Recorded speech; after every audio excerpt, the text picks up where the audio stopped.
अनमोल और पिंकी जो मंशियात की बड़ी डीलर हैं उनको लाहौर में जो है मुंतकिल किया जाएगा। उसको लाहौर से गिरफ्तार करने के बाद उसकी जो अरेस्ट हो जाती है। उसकी वालदा ने मुझसे रब्ता किया था। 491 में इसकी जो हेबियस पिटीशन वगैरह थी वो तैयार की थी। अनफॉर्चुनेटली वो सिर्फ बायोमेट्रिक सिस्टम की वजह से वो 2-3 दिन में फाइल ना हो सकी। जब हमने फाइल करने की कोशिश की तब तक जो उसकी अरेस्ट थी वो शो हो गई थी मीडिया पे।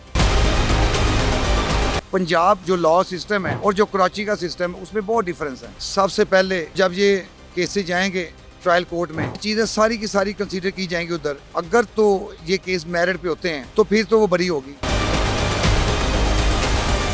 अस्सलाम वालेकुम, पब्लिक डिजिटल के साथ मैं हूं सुलेमान अवान। अनमोल और पिंकी के बारे में जो मंशियात की बड़ी डीलर हैं जिनको गिरफ्तार किया गया है कराची में, और ये बातें की जा रही हैं कि उनको लाहौर में जो है मुंतकिल किया जाएगा। लाहौर में उनके खिलाफ 4 मुकदमात जो है वो मंजर आम पर हैं, जिसमें से 3 मुकदमात में से एक इनके साथ काम करने वाली साबरा बीबी थी और इनके भाई नासिर के ऊपर भी मुकदमा दर्ज किया गया। एक मुकदमा लियाकताबाद में दर्ज किया गया। दूसरा मुकदमा जो है वो वहादत रोड में मुकदमा दर्ज किया गया। तीसरा मुकदमा जो है वो इकबाल टाउन थाने में मुकदमा दर्ज हुआ। और चौथा मुकदमा जो है वो थाना कोट लखपत में जो है वो दर्ज किया गया है।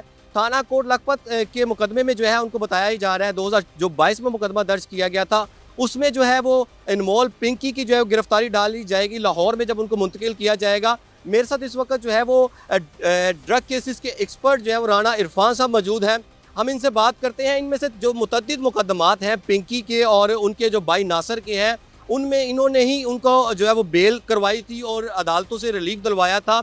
ये ड्रग एक्सपर्ट हैं केसेस के और नामवर शख्सियत है, हम इनसे बात करेंगे। अच्छा राना साहब, ये बताइएगा, सबसे पहले बहुत शुक्रिया आपके वक्त का। मुझे ये बताइएगा कि जो लाहौर में मुकदमा दर्ज किया गया है 2022 में, और जिसमें ये कहा जा रहा है कि जब लाहौर में मुंतकिल किया जाएगा तो वो गिरफ्तारी डाली जाएगी, वो कितनी लीगल हैसियत रखता है? एक तरफ बताया ये जा रहा है कि ये बहुत बड़ी ड्रग स्मगलर है, कोकीन बनाती हैं ये वो, और दूसरी जानिब जो इनके सामने मुकदमात हमारे सामने आ रहे हैं वो चंद ग्राम जो है वो कोकीन के आ रहे हैं, चंद ग्राम मंशियात के, और 2 किलो मंशियात के मुकदमात आ रहे हैं।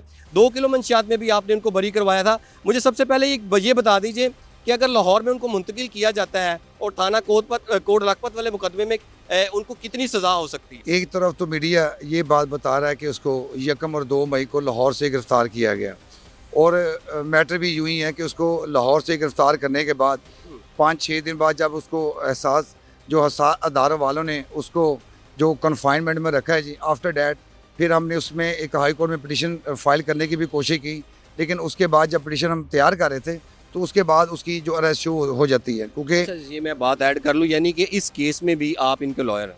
जी, इसमें इसकी वालदा ने मुझसे रब्ता किया था, तो हमने इसमें 491 में इसकी जो हेबियस पिटीशन वगैरह थी वो तैयार की थी, लेकिन अनफॉर्चुनेटली वो सिर्फ बायोमेट्रिक सिस्टम की वजह से वो 2-3 दिन में फाइल ना हो सकी। और जब हमने फाइल करने की कोशिश की तो तब तक जो उसकी अरेस्ट थी वो शो हो गई थी मीडिया पे, तो उसकी फिर ज़रूरत नहीं पड़ी क्योंकि उसकी अरेस्ट उन्होंने शो कर दी थी।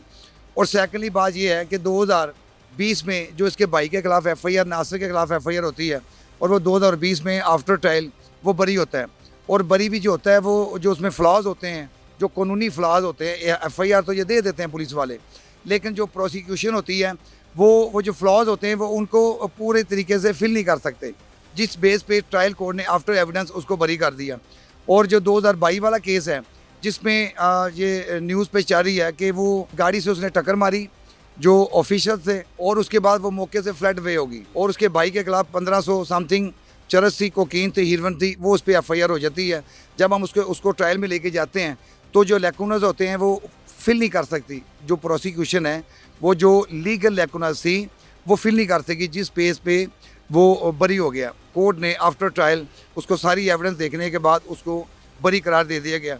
और क्योंकि ये जो हमारा पंजाब है, पंजाब की जो लॉ सिस्टम है और जो कराची का सिस्टम है उसमें बहुत डिफरेंस है। इधर हमारे जो CJ साहबा बैठी हैं, जस्टिस आली नीलम साहबा, उन्होंने मोस्टली, क्योंकि हम नारकोटिक्स के केस करते हैं, उन्होंने मोस्टली जज साहबान को बुलाते हैं, उनसे मीटिंग करते हैं और उनको कहते हैं कि आपने क्वांटिटी ऑफ नारकोटिक्स नहीं देखना, क्वालिटी ऑफ एविडेंस देखनी है। और इधर बहुत बड़ी बड़ी क्वांटिटी वाले हम बरी करवाते हैं, जिसमें क्वालिटी ऑफ जो एविडेंस होती है उसकी उस बेस पे। इनकी जो एक मुलजमा है या मिस साबरा, उनका भी केस आपने लड़ा था और उसमें भी पिंकी का जिक्र था, अनमोल का। साबरा बीबी पे टोटल जो 20 ग्राम होती है तो वो पेश होती है ट्रायल कोर्ट में, तो उसकी नेक्स्ट डे 9B की बेस पे उसकी बेल हो जाती है। अब इसमें जो thing which is very much strong, Karachi वाला जो ट्रायल चल रहा है, आपको क्या लगता है वहाँ पे सजा होगी? जो क्वांटिटी डाली है, बेल हो जाएगी कि नहीं हो? देखें सबसे पहले तो जब ये केसेस जाएंगे ट्रायल कोर्ट में तो ये चीज़ें सारी की सारी कंसीडर की जाएंगी उधर। एक तो सबसे पहले तो उन्होंने, अगर तो ये केस मेरिट पे होते हैं तो फिर तो वो बरी होगी। बरी किस बेस पे होगी? सबसे पहले तो ये चीज़ प्रूव करेंगे कि उसको कराची से उन्होंने अरेस्ट किया, ठीक है। और अगर ये बात मंजर यहाँ पर आती है या इन्वेस्टिगेशन में ये चीज़ प्रूव हो जाती है कि वो लाहौर से अरेस्ट होती है, तो जो कराची की FIR है वो तो बेसलेस होगी, नंबर 1। नंबर 2, दूसरी भी बात आ रही है, इसका भी पॉइंट बताइएगा कि उन्होंने FIR में जो एड्रेस फ्लैट का लिखा है वो किसी और फ्लैट का लिख दिया है। इसका कितना नुकसान होगा प्रोसिक्यूशन? देखिए प्रोसिक्यूशन को इसका बहुत ज़्यादा नुकसान होगा। वो इसलिए होगा कि वो जो फ्लैट की ऑनर है, अब उसके बयान आ रहे हैं, वो स्टेटमेंट रिकॉर्ड करा रही कि हम तो इसको जानते तक नहीं है। देखिए ना, जो बेसलेस स्टोरीज होती हैं या जो इनके बाद फॉर्मेट होते हैं लोकल पुलिस के बाद, वही स्टीरियोटाइप FIR होती है कि हमने मौके से पकड़ा सो एंड सो। अब वो जो ऑनर है वो कहती मुझे पता ही नहीं, मैं इसको जानती नहीं। अगर उसको भी शामिल तफ्तीश करते हैं, मौके पे जाके शामिल तफ्तीश करते हैं, और जो इसमें ऑनरेबल सुप्रीम कोर्ट की आजकल जजमेंट चल रही हैं कि जब भी आपने कोई कॉन्ट्राबैंड पकड़ना है या CNSA को FIR देनी है तो सबसे पहले आपने इसकी मौके पे आपने उसको वीडियो कवरेज करनी है इसकी। बिल्कुल ऐसे जस्टिस अली ज़िया बाजवा की भी जजमेंट्स हैं, फ़रूक हैदर साहब और ये जो लाहौर के जो जस्टिस हैं, इनकी भी ये इस तरह की है, लेकिन इस पर अमल दरामद क्यों नहीं किया जा रहा? ये अमल दरामद खुद ही नहीं करते। इसमें जो लोकल पुलिस है वो ये खला छोड़ देते हैं। अगर उसको वो मौके पे, पहली तो बात ये है कि ये जो सारी FIR होती हैं, ये सारी की सारी मोस्टली सारी की सारी प्रोसीडिंग होती थाने में। ये at the place of occurrence कोई प्रोसीडिंग नहीं होती। और अगर ये मौके पे उसको पकड़ें और उसकी CCTV फुटेज बनाएं या उसको वीडियो बनाने के बाद उसका एक प्रोसेस है, वो जाएगा PFS लेबॉर्ट्री में। PFS में जाएगा तो PFS की रिपोर्ट आएगी, उसमें जो कैमराज हैं, जो मोबाइल फ़ोन्स हैं या जो मौके पे जनाब फुटेज लेते हैं, फिर उनको वापस मिक्स अप करने के बाद फिर वो जो लेबॉर्ट्री रिपोर्ट आएगी उसको वो जुडिशल फाइल का हिस्सा बनाएंगे। उसको बतौर उसका जो फ़र्ज तैयार की जाती है कि जनाब ये यूसी भी है सो एंड सो, तो ये खलास छोड़ देते हैं। ये उस पर इम्प्लीमेंटेशन नहीं कर रहे ऑर्डर्स पे। आप ये कहना चाह रहे हैं कि एक तरफ मीडिया हाइप क्रिएट की जा रही है और ये बताया जा रहा है कि जी ये ड्रग डीलर भी है और मैन्युफैक्चरर्स भी हैं, ये कोकीन वगैरह भी बनाती हैं, सब कुछ करती हैं। दूसरी जानिब ये जो पुलिस एहलकार है इतनी ज़्यादा लीकेज डाल रहे हैं मुकदमात में, FIR में, ये वजह क्या है? एट द प्लेस ऑफ अगर अरेस्ट नहीं किया, वो सिर्फ और सिर्फ जो इनकी अपनी खामी है उसको पूरा करने के लिए ये आउटडोर फिर रहे हैं, ठीक है। कोई ना कोई आउटडोर एविडेंस कलेक्ट करने की कोशिश कर रहे हैं। अब the thing which is very much astonishing, अब ये एक चीज़ आ रही है मंजर आम पे कि ये लोकल जो थाने की अंदर जो कॉन्ट्राबैंड्स है, इससे अगर कोकीन बरामद हो रही है, इससे विस्की बरामद हो रही है, इससे वो जो पिस्टल बरामद हो रहा है, वो सारी की सारी ये ओपन शेप में दिखा रहे हैं। ये उसको सारी की सारी ओपन शेप में दिखा रहे हैं। ट्रायल में आपका बेनिफिट होगा, यानी आपके क्लाइंट को होगा। ये सबसे ज़्यादा बड़ा बेनिफिट उसको ये होगा कि जो लॉज हैं, जो CNSA सेक्शन में कहता है सेफ कस्टडी, जिस पे हमारी हाई कोर्ट और सुप्रीम कोर्ट की लॉट ऑफ जजमेंट्स हैं कि सबसे पहले आपने जो सेफ कस्टडी की चेन है ना, वो इंटैक्ट रखनी है। तो इन्होंने तो पहले मरहले में ही उसकी जो सेफ कस्टडी है वो ब्रेक कर दी। अब वो जो फुटेज बता रहे हैं, ये बता रहे हैं कि ये कोकीन है, और जो कोकीन है जो कि बामुताबिक कानून उसके सारे के सारे पार्सल बनने at the place of occurrence, वो मौके पे सील होने हैं। वो सील होने के बाद थाने जाने हैं, और जब पुलिस स्टेशन में जाएगा वहाँ एक मोहर बैठा है, वहाँ मालखाना है, वो मालखाने में अंदराज होगा, एक स्टॉक रजिस्टर होता है 19, उसमें उसका अंदराज होना है। अंदराज होने के बाद वो विद सेफ हैंड वो मालखाने भी जाना है और PFS भी जाना है। और इन्होंने तो फर्स्ट डे ही जो उसकी सेफ कस्टडी है वो ब्रेक कर दी, और इन्होंने सारे का सारा खराब कर दिया, सारे का सारा खराब फर्स्ट डे इन्होंने ख़राब कर दिया।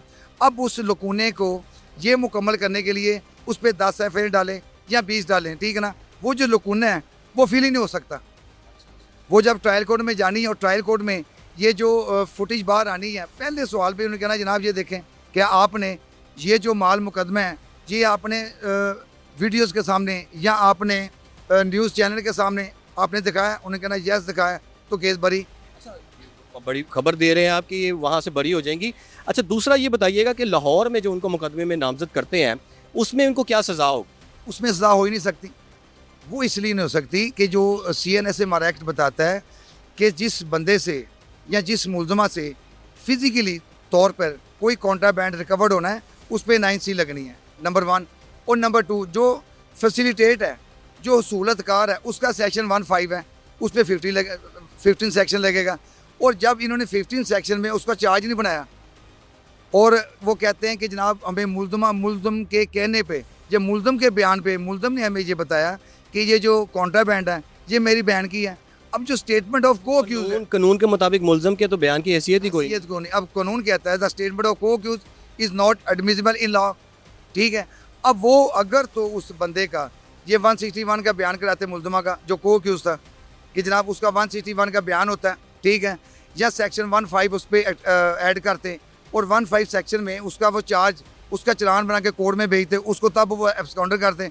ये पूरे का पूरा एक प्रोसीजर है जो हमें कानून ने बयान किया है, कानून ने बताया, जिसको फॉलो करना है हमने भी करना है और कानून ने भी करना है। और वो जो प्रोसीजर है जिसको फॉलो नहीं कर सकते। ना ही मौके पे जो मुलजम है उसके मोबाइल की इन्होंने कोई डाटा कलेक्ट किया, ना मुलजमा का ये अनमोल का कोई भी टेलीफोन का डाटा कलेक्ट किया कि उनको इंटरलिंक करें, ठीक है। ना ही कोई मौके पे इन्होंने कुछ सिविल कोई गवाह ऐसा तैयार किया जो ये बता सके कि जनाब ये मौके बंदा पकड़ा गया सो एंड सो, और ना ही ऐसी कोई एविडेंस मौजूद है उस चलान में। और जो बाकी दीगर चलान है, दीगर FIR में, उन पर भी शेर यही रोल है कि मुलजमा का बयान है। अब जो स्टेटमेंट ऑफ को अक्यूज है उसको कैसे वो जनाब वाला पूरा करेंगे, उसको कंप्लीट जस्टिफाई नहीं कर सकते। तो मुझे ये बताएं कि आपकी बातों से ये अंदाज़ा मुझे हो रहा है कि ये जो भी केसेस बनाए जा रहे हैं इस पे इनमोल पर कोई असर नहीं होगा। नहीं, मुझे नहीं लगता। अगर हम इसको अकॉर्डिंग टू लॉ देखेंगे तो उसमें बहुत फ्लॉज हैं। ये बताइएगा कि अमेंडमेंट हो गई है, इससे पहले कहा जाता था कि मंशियात जो चूँकि रंगे हाथों गिरफ्तार किए जाते हैं मुलजमा, तो इनका जो है रिमांड नहीं लिया जाता। तो अब अमेंडमेंट के बाद इनका रिमांड हुआ है। जी, ये जो न्यू अमेंडमेंट आई है उसमें 90 डेज तक रिमांड दे सकती है। यानी 90 डेज तक? जी 90। पुलिस के पास ये इख्तियार है स्पेशल लॉज के तहत।